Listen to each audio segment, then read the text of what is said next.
பேர்களை பாருங்களேன். குஷி மோகன், கில்லி சரத்து, பள்ளி சரத்து, அம்பாடி பொம்பளை, பிகில் ஜெகதீஸ்வரி. ஆரம்பத்திலே ஆரம்பிச்சிட்டாங்களா? விஜய் பரதேசி படத்திலும் பிச்சைக்கார படத்திலும் நடிக்கல. பிடிச்சிருந்தா பரதேசி மோகன் பிச்சைக்கார பார்த்திப்பேன், பரதேசி பாலாஜி பிச்சைக்கார பாலாஜி, பரதேசி செந்தில் பிச்சைக்கார மோகன், பரதேசி சரவணன் அப்படி வச்சுப்பாங்க. எம்ம கண்ட முடிச்சுப்பா, ஏன்னா நித்திய கண்ட பூர்ணாயிஷா போச்சே. எங்கிட்டு வர்றா எங்கிட்டு போறான்னு தெரியல. ஒண்ணு இந்த ஊர்ல இவே இருக்கணும், இல்ல நம்ம இருக்கணும். முடிவு நான் கொஞ்சம் மென்டல். எந்த நேரத்துல என்ன பண்ணுவேன்னு எனக்கே தெரியும். பிரச்சனைக்கு அப்பப்ப எந்திரிச்சு கடிதம் எழுதிட்டு திரும்ப தூங்க போயிடுவார். அவ்வளவுதான். அதோட அது அப்படியே கிடக்கும். மானே தேனே பொன்மானே இப்படி எல்லாம் கடிதம் எழுதுறதெல்லாம் வேலைக்கே ஆகாது. ஒன்றிய அரசுக்கு அந்த உண்மையான உணர்வு பூர்வமான அந்த அழுத்தத்தை கொடுக்கணும். மேகதாது அணை விவகாரம் குறித்து பிரதமர் மோடிக்கு முதலமைச்சர் விஜய் கடிதம் எழுதியிருக்கிறார். இதை சொல்வதற்கு வெட்கமாக இல்லை? அமைச்சரே, இதெல்லாம் ராஜ்யசபையில் சகஜம். தெரியுதுல, பொத்தி போ. அங்க இருக்கிறது பேன் நீட்டுக்காக இல்ல, ஃபேர் நீட்டுக்காக. உங்களுக்கு அப்ப நீட் ஓகேன்ற ஒரு ஸ்டாண்ட்ல நீங்க இருக்கீங்க? Yes, NEET is very much required. மத்த எல்லாத்துக்கும் competitive exams all over India இருக்கும்போது மெடிக்கல் ஸ்டூடெண்ட்ஸ்க்கு மட்டும் ஏன் இருக்க கூடாது? வகையா மாட்டிக்கிட்டதே. ஆத்தா வேற சொல்லி தப்பு தப்பா சம்பாதிச்சில்ல, அதுக்கு ஆத்தா கொடுத்த தண்டனை. எல்லாருக்குமே ஒரு சர்ப்ரைஸ் காத்துட்டு இருக்கு. நீங்க தினமும் வாங்குற கடைக்கு போயிட்டு, அதாவது அரிசி வாங்குற கடைக்கு போயிட்டு 1 கிலோ அரிசி நீங்க வாங்கி பாருங்க. உங்களுக்கு சர்ப்ரைஸ் காத்திருக்கு. சத்தம் போட்டு பேசாத.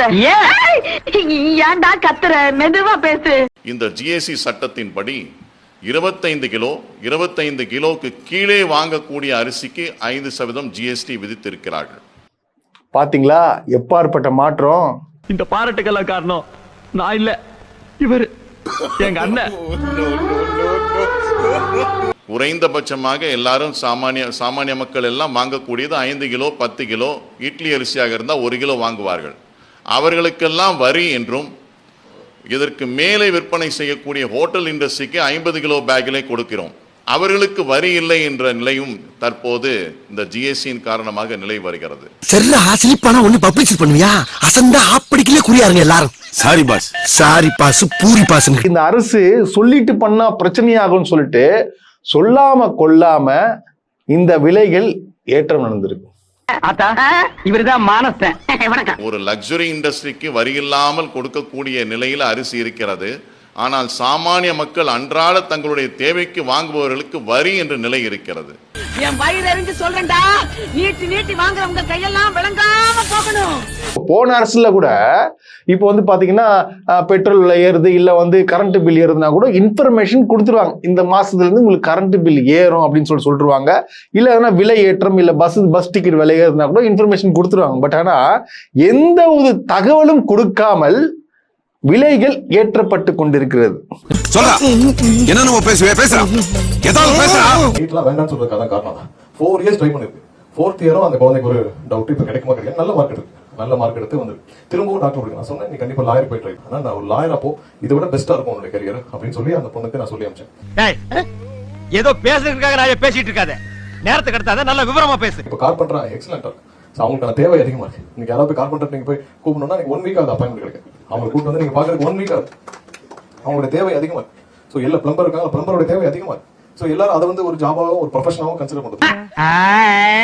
வர்றாம் பார் அங்க சுத்தி இங்க சுத்தி அவன் வழிக்கு வந்துட்டான் பார். காலுக்கு கடைசி வரைக்கும் மேகதாதுன்னா என்னன்னு தெரியாது.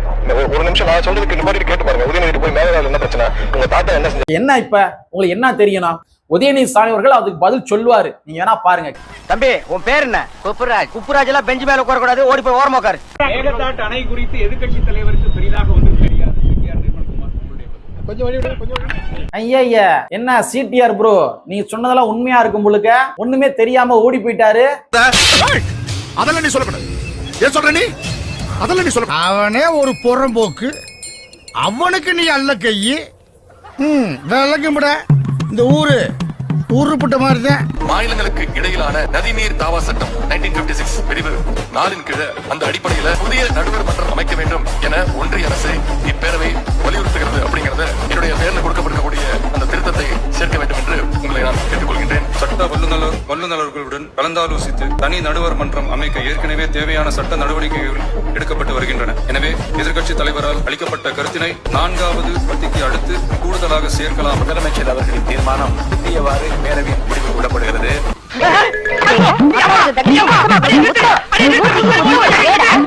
தமிழ்நாட்டை பாதிக்கக்கூடிய விதத்துல கர்நாடகாவில் மேகதாதுவில் காவிரியின் குறுக்கே அணை கட்டுவதற்கு தமிழ்நாட்டு அரசினுடைய அனுமதி தேவையில்லை என்று பாஜக அரசு அறிவித்திருக்கிறது. இது ஒட்டுமொத்த தமிழ்நாட்டின் பாலைவனமாக்கும் மாபெரும் சதி என்று நாங்கள் கதறி துடித்துக் கொண்டிருக்கின்றோம். பாஜகவின் இந்த அறிவிப்பு பாசிசத்தில் வருமா, பாயாசத்தில் வருமா? பதில் சொல்வீர்களா மிஸ்டர் தூயசக்தி? நாப்பா வெறுப்பேத்துகிறாயா? தமிழ்நாட்டின் 151 உயர் சிறப்பு மருத்துவ படிப்பு இடங்களை கைவிட்ட தாவேக அரசுக்கு மருத்துவர்கள் சங்கம் கண்டனத்தை பதிவு செய்திருக்கிறது. புரியலையே, சொல்றேன்ப்பா. நீட் சூப்பர் ஸ்பெஷாலிட்டியில தமிழ்நாட்டுக்கு எந்த கோட்டாவும் கிடையாது. 100% அவங்க வந்து எப்படியும் ஃபில் பண்ணலான் இருந்தது. போன தமிழ்நாடு அரசு அதற்கு எதிராக ஒரு கடும் போராட்டத்தை நடத்தி, இது அரசு தமிழக அரசினுடைய பணத்தில் உருவாக்கப்பட்ட மருத்துவ கட்டமைப்பு, இதுல தமிழக அரசு மருத்துவர்களுக்கே வந்து அவங்களுக்கு பிரெஃபரன்ஸ் இல்லைன்னா இது வந்து தவறு என்று உச்சநீதிமன்றத்துல நீண்ட வழக்காடி சூப்பர் ஸ்பெஷாலிட்டியில 50 விழுக்காடு சீட் வந்து இடங்கள் வந்து தமிழக அரசு மருத்துவர்களுக்கு கொடுக்கப்பட்டது. அதுல இருந்து 52%, அது 152 சீட்டை வந்து மறுபடியும் சரண்டர் பண்ண சொல்றது வந்து மிக மிக தவறானது. உங்களை பாக்குறதுக்கு எப்படி இருக்கு தெரியுமா? எப்படி இருக்கு? ரொம்ப கேவலமா இருக்கு. ரொம்ப வாடுறானே, நான் என்னப்பா பண்றது? என்னைக்கு எங்க அப்பா இந்த நான்சென்ஸ கையில புடிச்சு கொடுத்தானோ அன்னைக்கு இருந்து பீட உராசிட்டே இருக்குது பாரு. என்ன பொறுத்த வரைக்கும் மேபி தனுஷ் வந்து கமிட் ஆயிட்டாருன்னு வச்சுங்க பாலிடிக்ஸுக்கு, மேபி டிஎம்கே இருக்காது.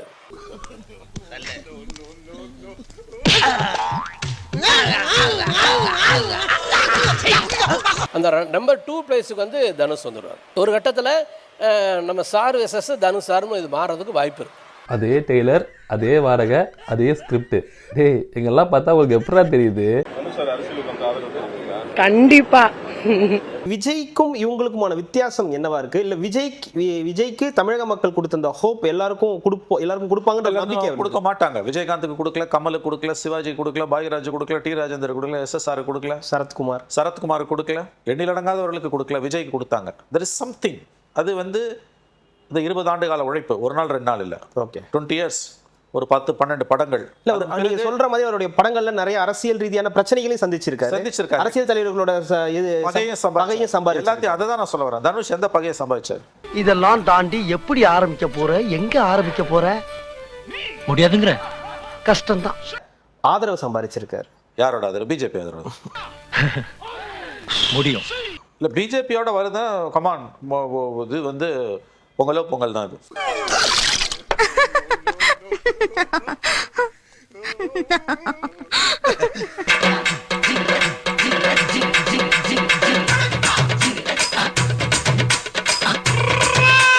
போங்கண்ணா, இப்பெல்லாம் சின்ன சின்ன விஷயத்த ஊதி பெருசாக்குறீங்க. அந்த கடையில எங்க ஊரை தவிர வேற யாருமே உள்ள விடக்கூடாது. அந்த கடை, அந்த இடம் வந்து எங்களுக்கு சமூக நல குடும்பம் மட்டும்தான் வேணும். அப்படிலாம் பண்ண முடியாது. அதுவே பண்ண முடியாது. நீங்க யார் வந்தாலும் நாங்களே விட மாட்டோம். யார் வந்தாலும் நாங்களே விட மாட்டோம். நீங்களே பாக்கதான் நாங்களே பாக்கதான். டேய் என்கிட்ட சீரியஸா பேசாங்கடா, அப்புறம் எனக்கே சிரிப்பு வந்துடும். ஒரு பேஸ்கட் பார்த்து மோதவனா? ஊர் மடங்கு சந்தேகமே இல்லை. அரசியல் காழ்ப்புணர்ச்சிக்காக மக்கள் நல்லது பண்ணக்கூடாது நோக்கத்துல தான் பண்றாங்க. தம்பி சொல்லுடா, இரியா எல்லாம் ஒரு ரீசனோட தான் போய்கிட்டு இருக்கேன். காலை உணவு திட்டத்தை கொண்டு வந்தவர் முன்னாள் முதலமைச்சர். அப்ப கூட அவர் MK ஸ்டாலின் காலை உணவு திட்டம் வைக்கல, முதலமைச்சரின் காலை உணவு திட்டம் வச்சிருக்காரு. அது முதலமைச்சர்னாலே அவர் தானா? அவருக்கு முன்னாடி வேற ஒரு முதலமைச்சர் வந்துட்டீங்கல்ல, இப்ப முதலமைச்சர் நீங்க தானே? அது உங்க பேர்ல தொடர்ந்து அர்த்தம். அப்ப முதலமைச்சர்னாலே உங்களுக்கு ஏன் வந்து அச்சம் வருது?